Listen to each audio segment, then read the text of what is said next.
वाजिबुल एहतराम सामने ज़ी वक़ार, आज 8 सितंबर है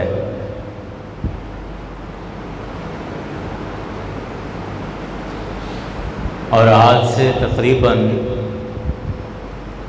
47-48 साल पहले 7 सितंबर 1974 को पाकिस्तान के आइन में बाकायदा तौर पर ये कानून पास किया गया कि कादियानी, मिर्ज़ई ये गैर मुस्लिम अक़लियत हैं और इनका इस्लाम के साथ कोई ताल्लुक़ नहीं।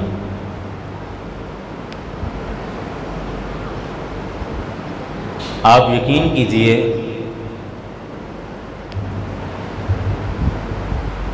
कि दिल ही दिल में खुशी होती है और अपने आबाओ अजदाद पर और अपने बुज़ुर्गों पर फ़ख्र होता है कि पाकिस्तान की तारीख़ का ये इतना बड़ा कारनामा।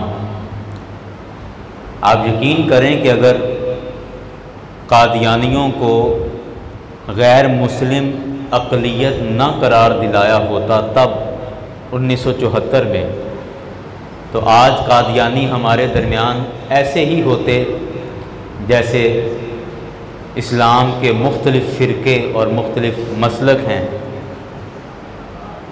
और यहाँ अगर हमारी मस्जिद है तो अगले किसी मोहल्ले में उनकी भी कोई इबादत गाह होती। तो ये बहुत बड़ा कारनामा सर अंजाम दिया गया और ख़ुशी और फ़ख्र इस बात पर है कि उस वक्त पाकिस्तान की पार्लियामेंट में ये करारदाद जो पेश की वो कायदे मिल्लत इस्लामिया इमाम अशाह अहमद नूरानी सिद्दीकी रहमतुल्लाह अलैह, आपने ये करारदाद कौमी असम्बली के अंदर पेश की। और आप में से पुराने बुज़ुर्गों को यकीनन पता होगा कि कायदे मिल्लत इस्लामिया इमाम अशाह अहमद नूरानी सिद्दीकी रहमतुल्लाह अलैह, आप 2 दफ़ा राजा जंग भी तशरीफ़ लाए हैं। एक दफ़ा जामे मस्जिद सिद्दीकिया में वहाँ और एक दफ़ा दरबार शरीफ वाले इहाते में तशरीफ़ लाए। और हमारे बुज़ुर्गों का क़िबला मुनाज़िर इस्लाम हज़रत अल्लामा मोहम्मद मंजूर अहमद मुर्तज़ाई रहमतुल्लाह अलैह और हज़रत अल्लामा साहिबज़ादा मोहम्मद मकबूल अहमद मुर्तज़ाई, हमारे दोनों बुज़ुर्ग सारी ज़िंदगी कायदे मिल्लत इस्लामिया इमाम अशाह अहमद नूरानी सिद्दीकी रहमतुल्लाह अलैह के कारकुन बन के रहे और जमीयत उलमाए पाकिस्तान के साथ इनकी वाबस्तगी रही। और जब क़िबला हज़रत साहब का इंतकाल हुआ तो उस वक़्त कायदे मिल्लत इस्लामिया को जब पता चला तो आपने कहा कि आज जमीयत उलमाए पाकिस्तान और अहले सुन्नत व जमात एक मुखलिस कारकुन और एक मुजाहिद से महरूम हो गई है। ये इतना बड़ा जुमला इतने बड़े आदमी का हमारे बुज़ुर्गों के मुतालिक कहना बहुत बड़ा एज़ाज़ था। और जब क़िबला साहिबज़ादा अल्लामा मकबूल अहमद मुर्तज़ाई साहब रुखावाला में आपका इंतकाल हुआ तो आपके 40वें पर बाकायदा कायदे मिल्लत इस्लामिया कराची से तशरीफ़ लाए और उन्होंने 40वें में शिरकत भी की और ख़िताब भी फरमाया। तो फ़ख्र इस बात पर है दिली तौर पर कि हमारी निस्बत और हमारा ताल्लुक़ उन बुज़ुर्गों के साथ है कि जिन्होंने सिर्फ़ मुरीद बनाकर और उन मुरीदों से सिर्फ़ नजराने नहीं बटोरे, जिन्होंने अपनी सारी ज़िंदगी दीन मुस्तफ़ा के लिए वक्फ़ कर दी और दिन रात अपने आप को खपा दिया। ना दिन देखा, ना रात देखी, ना आंधी, ना तूफ़ान, ना अंधेरा, ना रोशनी, और हर वक्त हर लहजा दीन मुस्तफ़ा की खिदमत के लिए वो अपने आप को पेश करते रहे। और आप जानते हैं कि जब 1974 में नूरानी साहब ने ये करारदाद पेश की पाकिस्तान की पार्लियामेंट में, तो उस वक्त मिर्ज़ाइयों का जो MNA था, मिर्ज़ा नासिर उसका नाम था, और मिर्ज़ा नासिर ये मिर्ज़ाइयों की तरफ से ये केस लड़ रहा था कौमी असम्बली के अंदर। तो मिर्ज़ा नासिर ने 180 सवालात तैयार किए और अटार्नी जनरल याह्या खान को ये सवालात पेश किए, और वो 180 सवाल इस बात पर थे कि कादियानी मुसलमान हैं, और इस बात पर थे कि रसूल अकरम सल्लल्लाहु अलैहि वसल्लम के बाद भी कोई नबी आ सकता है, माज़अल्लाह अस्तग़फिरुल्लाह। और कायदे मिल्लत इस्लामिया इमाम शाह अहमद नूरानी सिद्दीकी रहमतुल्लाह अलैह ने पाकिस्तान के पार्लियामेंट में न सिर्फ उनके सवालात के जवाब दिए, बल्कि अपने सवाल उन पर छोड़े जिनकी वजह से वो लाजवाब हुए। और फिर एक वो टिचकर करता है, तंज करता है मिर्ज़ा नासिर, और मिर्ज़ा नासिर ने कहा खड़े होकर पार्लियामेंट के अंदर कि ये पाकिस्तान का पार्लियामेंट है, यहाँ जो भी बहस होगी वो अंग्रेज़ी ज़बान के अंदर होगी। और अपने ताई वो एक तंज कर रहा था कि ये जितने मौलवी इलेक्शन लड़के और MNA बन के पार्लियामेंट में आ गए हैं, इनका अंग्रेज़ी के साथ क्या ताल्लुक़ है, ये तो अरबी पढ़े होते हैं या फ़ारसी पढ़े होते हैं, उर्दू इनको आती है, इनको इंग्लिश तो नहीं आती।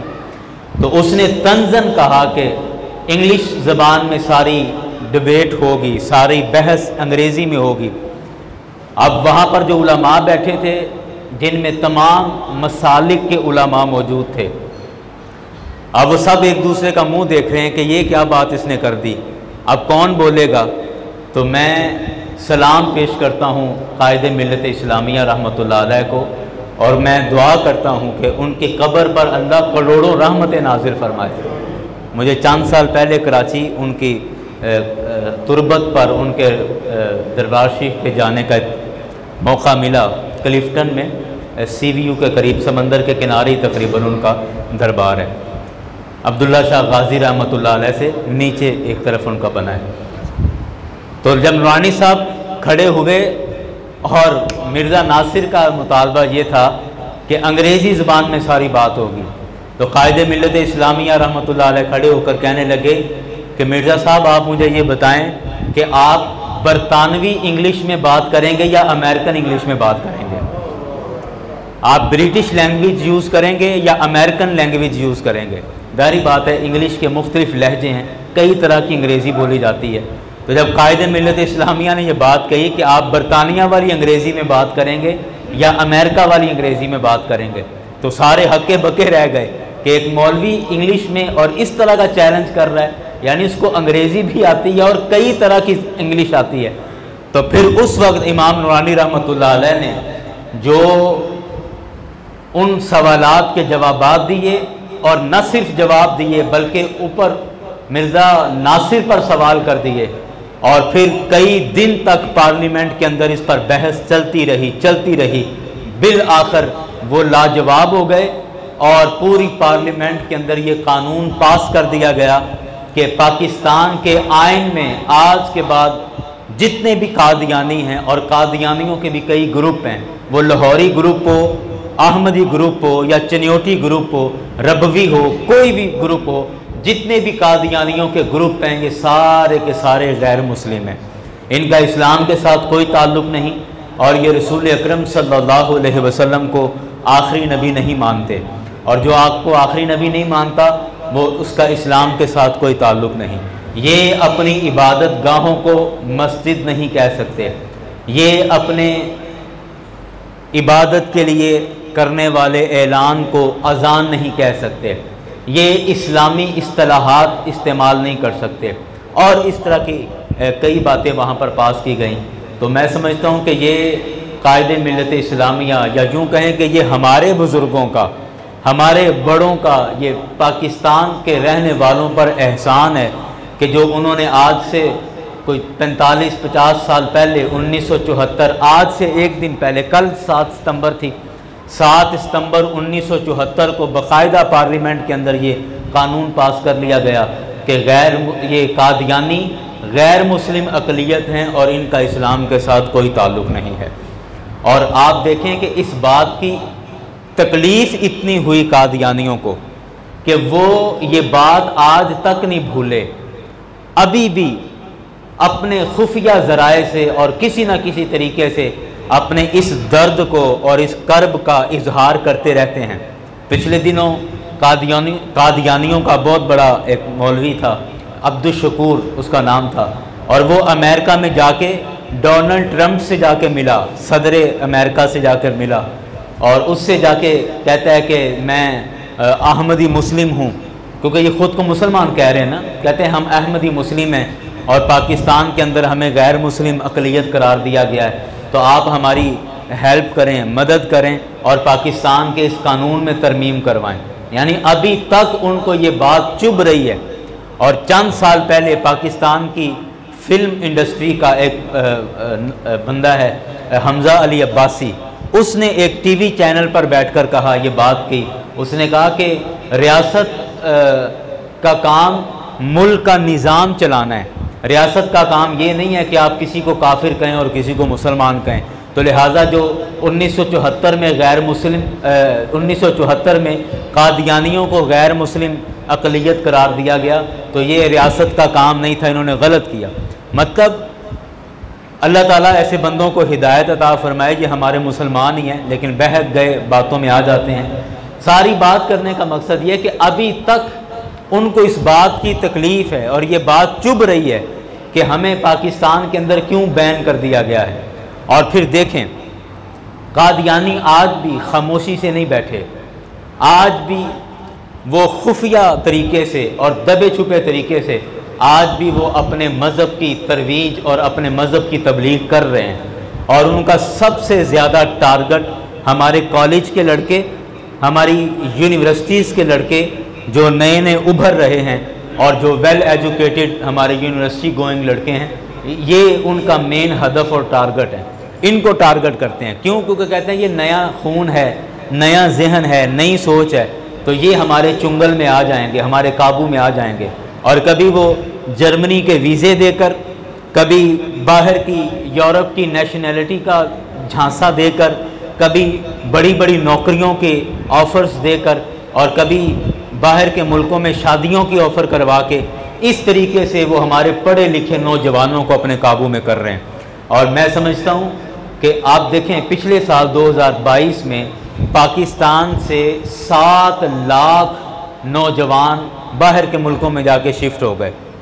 अभी भी हालात ज़ाहिरी बात है आपके सामने है, मुल्की हालात कुछ अच्छे नहीं हैं, लेकिन मैं अक्सर ये बात कहता हूँ कि मोहब्बत और वफा इस चीज़ का नाम नहीं है कि जब हालात अच्छे हों तो आप चौड़े होकर बैठे रहें और इंजॉय करें, मौजें मारें, और जब हालात मुश्किल हो जाएं, थोड़े सख्त हो जाएं, तो फिर मुल्क छोड़कर भागने की कोशिश करें।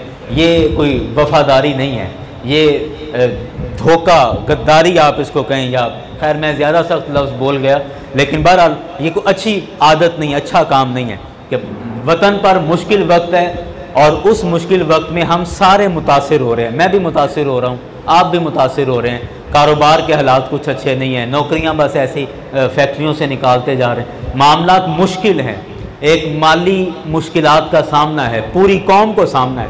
लेकिन ये मुश्किल वक्त ज़्यादा देर नहीं रहेगा, हमें उम्मीद करनी चाहिए।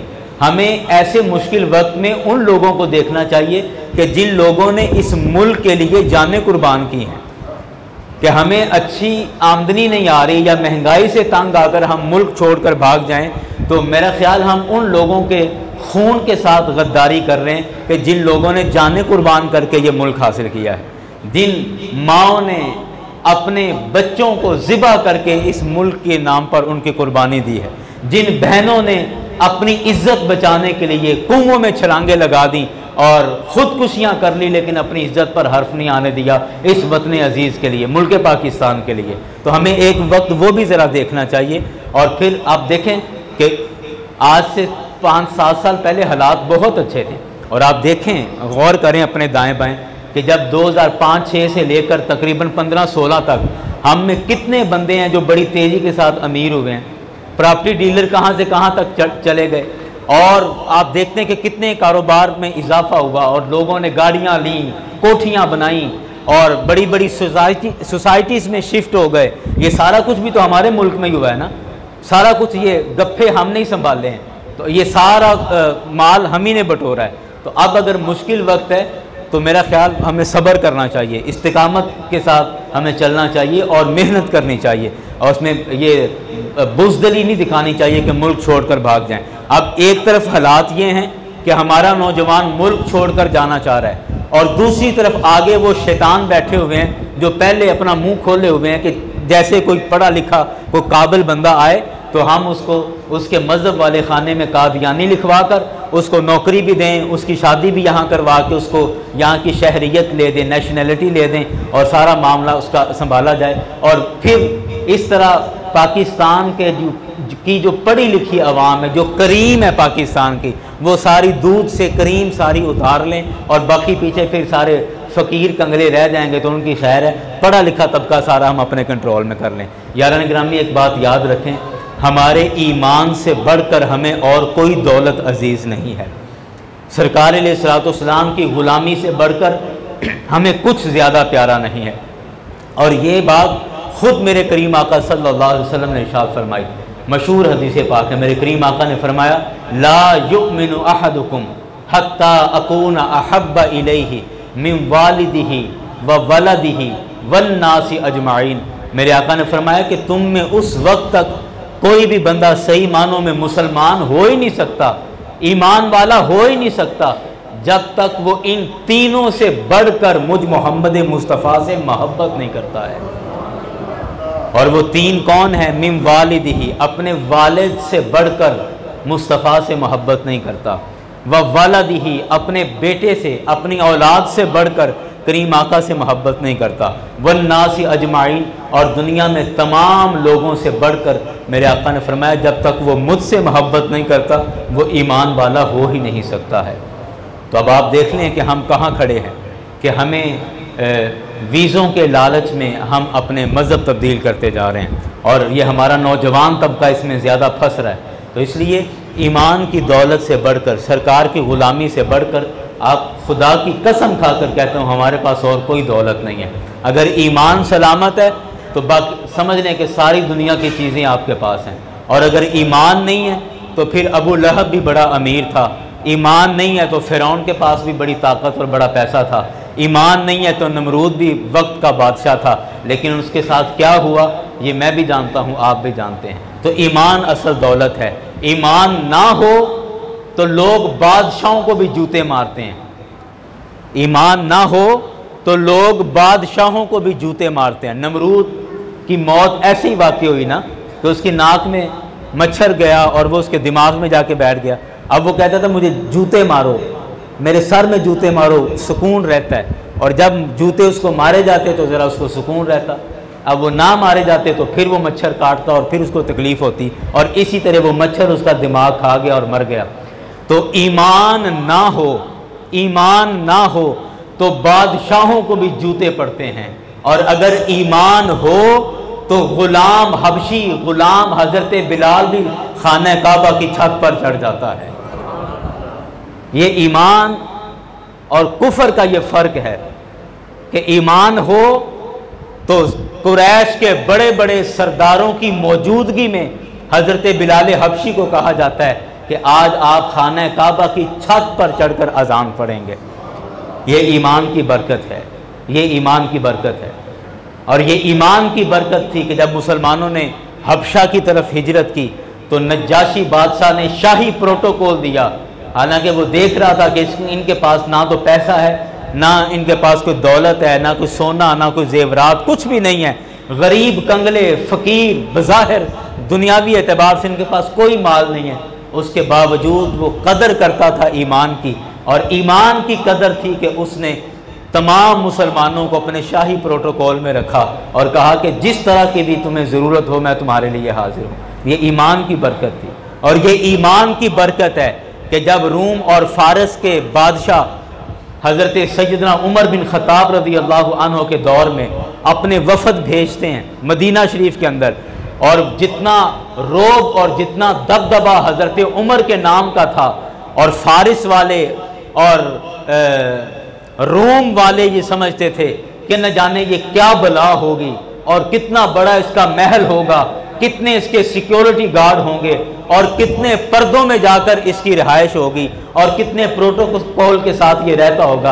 अपना वफ़द भेजा, कीमती खुशबुएँ और कीमती तहाइफ देकर अपना वफ़द भेजा।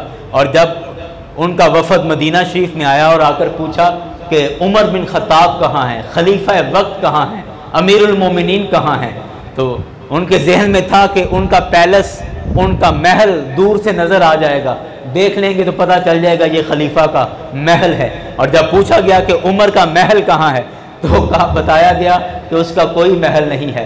कहा वो मिलेगा कहाँ? कहने लगे मस्जिद नबवी की तामीर हो रही है और अभी मैं उधर से ही आया हूँ। उमर मिट्टी का गारा बना रहे हैं और अपना तहमत टांग के मस्जिद नबवी की तामीर में मजदूरों के साथ काम कर रहे हैं। ये थी इस्लाम की पावर, ईमान की इज्जत, कि एक आम आदमी जो अपने लोगों में बड़ी सादा जिंदगी गुजार रहा है, मजदूरों के साथ गारा बना रहा है और ख़ुद मिट्टी में जाके उसको मिट्टी बना रहा है, गारा बना रहा है, और मजदूरों के साथ खलीफा वक्त होकर, वक्त का वज़ीर आज़म होकर, और वो मस्जिद नबवी की तामीर में मजदूरों के साथ काम कर रहा है, जिसका रहन सहन ऐसा और हालात ये हैं कि बाहर के मुमालिक, बाहर की दुनिया के लोग उसके नाम से भी डरते हैं, उसके नाम से भी हैबत तारी हो जाती है। और जब वो वफ़द हज़रत उमर के पास आया और देखा कि तहबंद टांगा हुआ है और टांग के और मिट्टी में गारा बना रहे हैं, मिट्टी में घुसे हुए गारा बना रहे हैं, तो कहने लगे, ए अमीरुल मोमिनीन, हम तो आपके लिए ये कस्तूरी के और बड़े आला किस्म की ये तहाइफ, ये खुशबुएँ लेकर आए थे। कहा अच्छा लाओ पेश करो। उन्होंने पेश की तो आपने वो खुशबुएँ खोली और उधर मस्जिद नबवी के गारे में आपने शामिल कर दी। कहा कि ये सरकारी तहाइफ हैं और सबसे ज़्यादा हक मस्जिद का है कि सरकारी तोहफे मैं मस्जिद के अंदर लगाऊँ। तो ये ईमान की बरकत थी और इस बात का इकरार ख़ुद हज़रत उमर करते हैं। एक दफ़ा आप अपने कुछ दोस्तों के साथ जा रहे हैं, एक मैदान से गुज़रे तो वहाँ ठहर गए, ठहर के वहाँ कुछ देर ऐसे जैसे गौर कर रहे हों, गौर से मैदान देखते रहे और फिर अचानक आपकी आंखों से आंसू आ गए और सिसकियाँ लेकर रोने लग गए। साथियों ने पूछा कि हज़रत क्या हुआ? आप तो बड़े दिलेर, बड़े दिल गुर्दे वाले आदमी हैं, बड़े मुजाहिद आदमी हैं, हौसले वाले आदमी हैं, तो आपकी आंखों से आंसू आ गए, तो क्या मामला है? आपने कहा कि मुझे अपना पुराना वक्त याद आ गया है कि ये वो मैदान था, मेरे बाप ने मुझे चंद ऊँट लेकर दिए थे और वो मैं ऊँट इस मैदान में चराने आता था और वो चंद ऊँट मुझसे संभाले नहीं जाते थे। इधर से मोड़ के लाता तो इधर भाग जाते, उधर से मोड़ के लाता तो इधर भाग जाते, और मैं रो इसलिए रहा हूँ कि अल्लाह ताला ने इस्लाम की बरकत से उस उम्र को कितनी इज्जत दे दी कि जिस उम्र से कल तक चंद ऊँट इस मैदान में संभाले नहीं जाते थे, आज वो उम्र 22 लाख मुरब्बा मील की सल्तनत पर अकेला हुक्मरान है। आज उस उम्र के नाम से आलम कुफर कांपता है, उस उम्र के नाम से लड़ाई से पहले लोग मैदान जंग छोड़कर भाग जाते हैं। आज उस उम्र को अल्लाह ने इतनी इज्जत दी है कि जिस उम्र से चंद ऊँट नहीं संभाले जाते थे। तो यारान ग्रामी, अगर ईमान है तो सब कुछ है, अगर ईमान नहीं है तो मैंने जुमला बोला कि ईमान ना हो तो बादशाहों को भी जूते पड़ते हैं, और अगर ईमान हो तो बिलाल हबशी भी खाने काबा की छत पे चढ़ जाते हैं। तो ये इज़्ज़त, ये म्यार और ये वक़ार ईमान की बदौलत है। तो ख़त्म नबूवत, सरकार अलैहिस्सलाम की ख़त्म नबूवत हमारे ईमान की जान है और हमें हमारे ईमान की जान है, और हमारे बुज़ुर्गों ने इसके लिए क़ुरबानियाँ पेश की हैं, क़ुरबानियाँ पेश की। और आप देखें कि हमारा ताल्लुक़ उस सरज़मीन के साथ है कि कादियानियों के ख़िलाफ़ जो सबसे पहला फतवा आया, अगर आप मेरा साथ दें तो मैं नाम बताऊं, आपका दिल खुश हो जाएगा कि कादियानियों के ख़िलाफ़ पूरी उम्मत मुस्लिमा से कादियानियों के ख़िलाफ़ जो सबसे पहला फतवा आया वो हमारे शहर कसूर से आया था। हज़रत अल्लामा मौलाना मुफ्ती ग़ुलाम दस्तगीर कसूरी रहमतुल्लाह अलैह पुराने उलमा में से थे, और ये हज़रत ख्वाजा दाइमुल हुज़ूरी कसूरी रहमतुल्लाह अलैह उनके खलीफाओं में से थे, और उनके मज़ार के अहाते में आज भी इनकी कब्र मौजूद है। तो पूरी उम्मत मुस्लिमा में सबसे पहला फतवा जो मिर्ज़ा ग़ुलाम कादियानी के ख़िलाफ़ दिया वो हमारे शहर कसूर से अल्लामा ग़ुलाम दस्तगीर कसूरी रहमतुल्लाह अलैह ने दिया। तो हमारा तो ताल्लुक़ ऐसी ज़रख़ेज़ सरज़मीन से है कि जिस ज़मीन में बुज़दिल लोग पैदा नहीं हुए, जिस ज़मीन ने बड़े बहादुर और जरी लोग और बड़े शुजा लोग पैदा किए हैं, और बड़े दिल गुर्दे वाले लोग पैदा किए हैं, और बुज़दिल डरपोक और कमीने लोग इस सरज़मीन ने पैदा नहीं किए। हमारा तो ताल्लुक़ उस सरज़मीन के साथ है। तो आज फिर हमारे नौजवान अपने बुज़ुर्गों के खून के साथ गद्दारी करें और बाहर के वीज़ों के चक्कर में अपना मज़हब तब्दील कर लें, मैं समझता हूँ दुनिया में भी और आखिरत में भी इससे बड़ा घाटा और इससे बड़ा नुकसान नहीं है। हमारे बुज़ुर्गों ने जो कुर्बानियाँ दी, आला हज़रत रहमतुल्लाह अलैह ने 3-3 साल के वक्फे से 6 किताबें मिर्ज़ा ग़ुलाम कादियानी के ख़िलाफ़ लिखीं। 6 किताबें यके बाद दीगरे मिर्ज़ा ग़ुलाम कादियानी के ख़िलाफ़ लिखीं, और 1921 में चूँकि आपका विसाल हो गया आला हज़रत रहमतुल्लाह अलैह का, तो आपने अपनी उम्र के आखिरी हिस्से में मिर्ज़ा ग़ुलाम कादियानी का खूब रद्द किया और इसके ख़िलाफ़ किताबें लिखीं। इसी तरह मैंने जैसे अल्लामा ग़ुलाम दस्तगीर कसूरी रहमतुल्लाह अलैह का नाम लिया। इसी तरह 1953 में जब तहरीक ख़त्म नबूवत का आगाज़ हुआ, आप में से अक्सर दोस्तों ने देखा होगा, ज़ियारत की होगी, मुजाहिद मिल्लत अल्लामा अब्दुल सत्तार खान नियाज़ी रहमतुल्लाह अलैह हमारे राजा जंग में भी तशरीफ़ लाए थे, और ग़ालिबन 2001 में इनका इंतकाल हुआ। और ये तहरीक पाकिस्तान के भी मुजाहिद थे। तहरीक पाकिस्तान, जब पाकिस्तान बनाने के लिए जब तहरीक चल रही थी तो उस वक़्त ये तालिब इल्म थे, कॉलेज के स्टूडेंट थे, और मियाँ वाली में इन्होंने कायद आज़म के लिए कायद आज़म को बुलाया और मियाँ वाली में उनका जलसा रखा, और वहाँ मुस्लिम लीग की इन्होंने बुनियाद रखी। और फिर कायद आज़म ने इनको तलबा फेडरेशन का, जो तलबा की यूनियन होती है, उनका सदर बनाया, और तलबा के अंदर उस दौर में तहरीक पाकिस्तान में आपने बहुत ज़्यादा काम किया, और फिर आपको जेलें होती रहीं, कैदें होती रहीं, सब कुछ हुआ।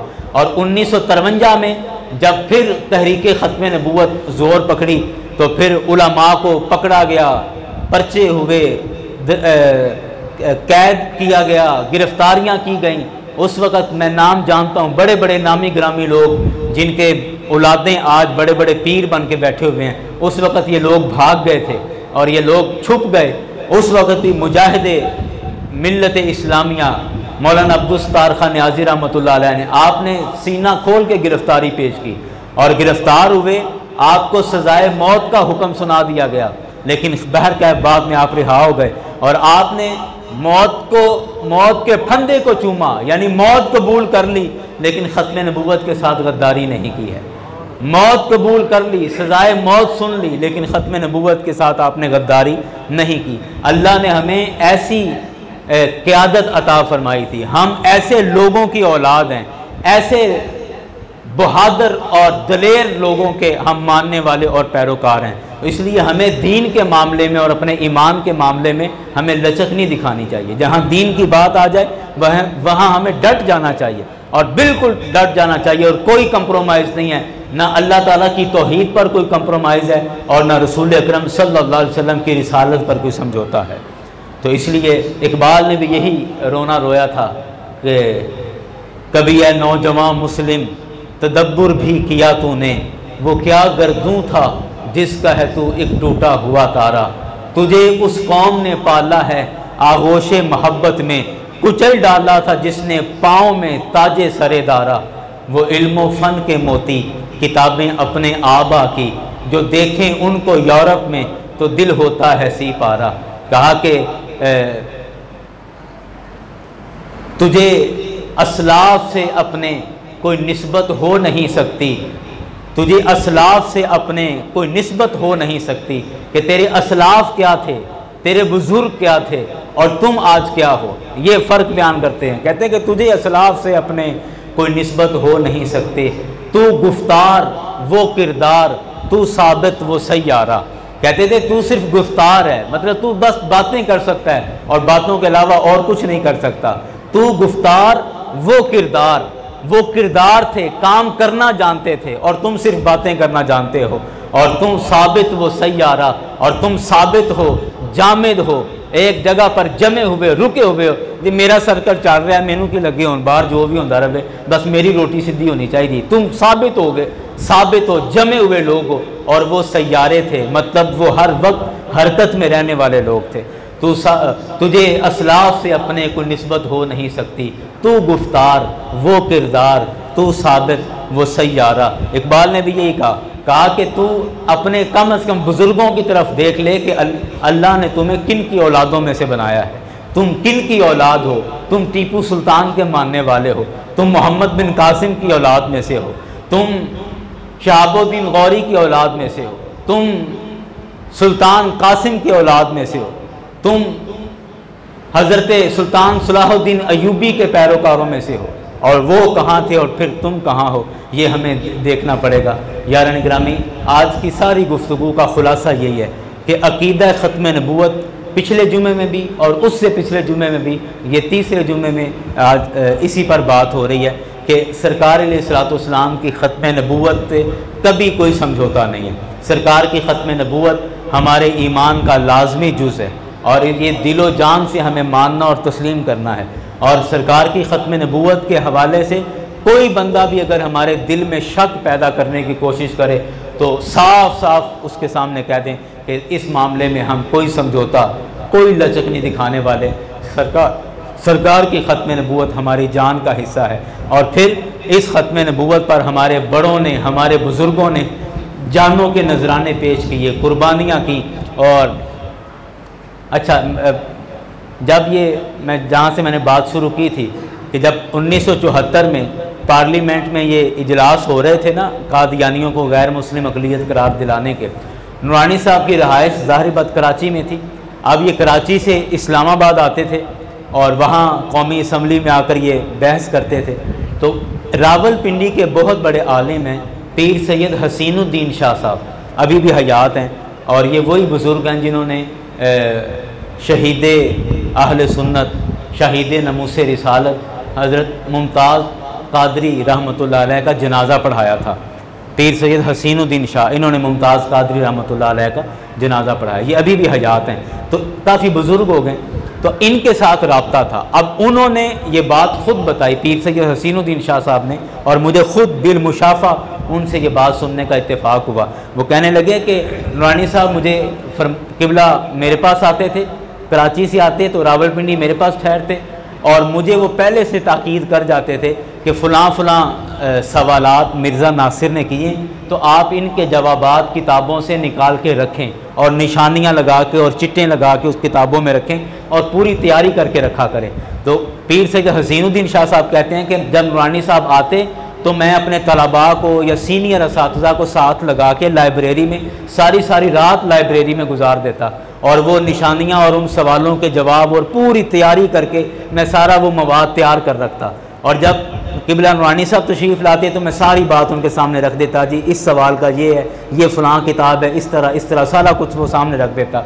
और कहते हैं कि मेरे दिल में ख़्याल आता कि नर्मो नाजुक अदाओं के साथ पलने वाला बच्चा, जो जिसने सारी ज़िंदगी ना कभी धूप की सख्ती सही, ना कभी गुर्बत की सख्ती सही और ना कभी जिस्मानी तौर पर कोई मुशक्क़त उठाई, नाजो न्याज में शहनशाहों की तरह, शहजादों की तरह पलने वाला बच्चा, आज इसे क्या हुआ कि ये कराची से लेकर इस्लामाबाद तक और रावलपिंडी की गलियों में पैदल चलता फिर रहा है और ये तांगे पर बैठकर पार्लियामेंट जा रहा है। जेब में इतने पैसे नहीं हैं कि गाड़ी करवा के या दीगर कोई सहूलियात इस्तेमाल, तांगे करवा के पार्लियामेंट में जा रहे हैं। तो कहने लगे कि मैं सोचता था कि कहाँ वो नाजों से पला हुआ शहजादा और आज किस तरह इसको बेकरारी है कि रावलपिंडी की गलियों में पैदल भागा फिर रहा है सरकार की ख़त्म नबूवत के लिए, मेरे आका की ख़त्म नबूवत के लिए। तो कहते हैं कि जब मैं ये सोचता तो फिर मेरे जहन में आता कि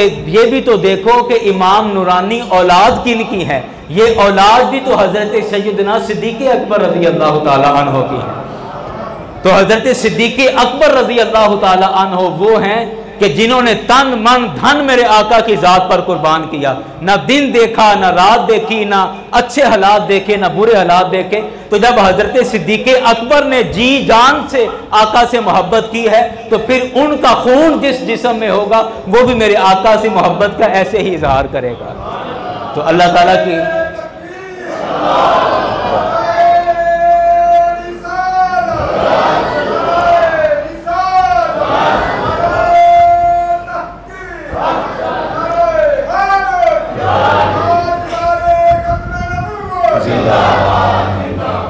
आप अंदाज़ा करें कि इमाम शाह अहमद नूरानी सिद्दीकी रहमतुल्लाह अलैह के पूरी दुनिया के अंदर मुरीद थे, पूरी दुनिया के अंदर।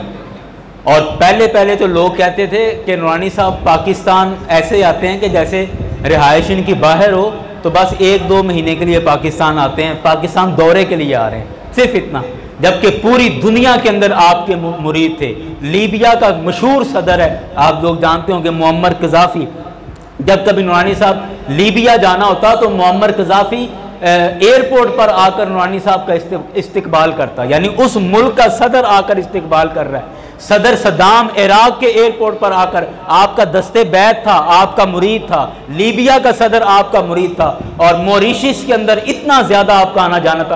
पूरी दुनिया के अंदर किबला नूरानी साहब के मुरीद थे। और जो इतना बड़ा पीर और इतने लाखों मुरीद और पूरी दुनिया के अंदर, सऊदीया के अंदर आपका बहुत बड़ा नेटवर्क था। वर्ल्ड इस्लामिक मिशन के आप चेयरमैन थे। और उसके बावजूद सारी ज़िंदगी अपना मकान भी नहीं बनाया, सारी ज़िंदगी मस्जिद के मकान में, किराए के मकान में सारी ज़िंदगी गुजार दी। और बिल्कुल आखिरी उम्र में आके आपके ससुराल की तरफ से जो आपकी बीवी को विरासत मिली, उस पैसे से इन्होंने आके बैत रिजवान जो अभी इनका घर है वो बनाया। बाकी सारी ज़िंदगी पूरी दुनिया में जिसके मुरीद हों और वो अपना ज़ाती घर भी ना बना सके। और जब लोग गाड़ियाँ पेश कर रहे थे इनको, और गाड़ियाँ पेश करते कि हज़रत आपके पास गाड़ी नहीं, आप अपने घर से अपने दफ्तर पैदल आते हैं, तो ये गाड़ी भी हाजिर है, चाबी भी हाजिर है। ये 20 लोगों को ये बात का पता है। तो जब वो गाड़ी लेकर बंदा आया, कराची का था, गाड़ी लेकर आया तो कहा कि भाई आप गाड़ी तो मुझे दे रहे हैं, तो ये चलाएगा कौन, मुझे तो चलाना नहीं आती। कहने लगे कि हज़रत ये मैं आपको ड्राइवर भी देता हूँ, उसको ड्राइवर भी आपको मिलेगा और ड्राइवर गाड़ी जहाँ आपने जाना ले जाया करेगा। तो नूरानी साहब कहने लगे कि ड्राइवर तो रख लेंगे तो उसको तनख्वाह कौन देगा। कहने लगे कि जी तनख्वाह भी मेरे ज़िम्मे, जब तक ये गाड़ी आप चलाएं ड्राइवर रहेगा, तनख्वाह भी मेरी, मैं उस ड्राइवर को दूंगा। नूरानी साहब ने कहा कि ड्राइवर को तनख्वाह तो दे देंगे, तो मैं पेट्रोल इसमें कहाँ से डलवाऊँगा। वो कहने लगे कि हज़रत मेहरबानी फरमाए गाड़ी रखे, जब तक आप गाड़ी इस्तेमाल करें मैं पेट्रोल भी दूँगा। तो उन्होंने कहा कि अच्छा मुझे ये बताओ, अब मैं अपने घर से निकलता हूँ और अपने दफ्तर पैदल जाता हूँ, और पैदल मैं 20 लोगों से रास्ते में मुलाकात करता हुआ जाता हूँ, लोगों के मसले सुन लेता हूँ, लोगों के मसले मसाइल सुन लेता हूँ। तो जब मैं गाड़ी में बैठकर जाऊँगा तो फिर तो लोग मुझसे मुलाकात नहीं कर सकेंगे, तो उसका हल क्या होगा। अब वो बंदा चुप हो गया। कहने लगे कि भाई ये गाड़ी आप अपने पास रखो, मुझे गाड़ी की ज़रूरत नहीं है, और फिर अगर मैं इस वजह से क़यामत वाले दिन फंस गया तो वहाँ मुझे कौन बचाएगा। अल्लाह अकबर। ऐसा अल्लाह ताला ने उनको सब्र अता फरमाया था। अल्लाह करीम की बारगाह में दुआ है कि उन बुज़ुर्गों के नक्शे कदम पर अल्लाह हमें चलने की तौफीक अता फरमाए, और हमारे अंदर बुज़दिली और ये जो डरपोकपन, हम दीन के मामले में जो डर जाते हैं ना, तो अल्लाह ताला इससे हमें निजात दे। हम हज़रत उमर के मानने वाले हैं, हज़रत सिद्दीक़ अकबर के मानने वाले हैं, मुजद्दिद अल-फ़सानी रहमतुल्लाह अलैह के मानने वाले हैं, हम इमाम शाह अहमद नूरानी के मानने वाले हैं। तो हम डरना नहीं बनता, जहाँ दीन की बात हो सीना चौड़ा करके और दिल खोल कर हमें इस्लाम का नाम लेना चाहिए और दीन की बात करनी चाहिए। अल्लाह करीम के बारगाह में दुआ है कि रब्बे कायनात अमल की तौफीक अता फरमाए।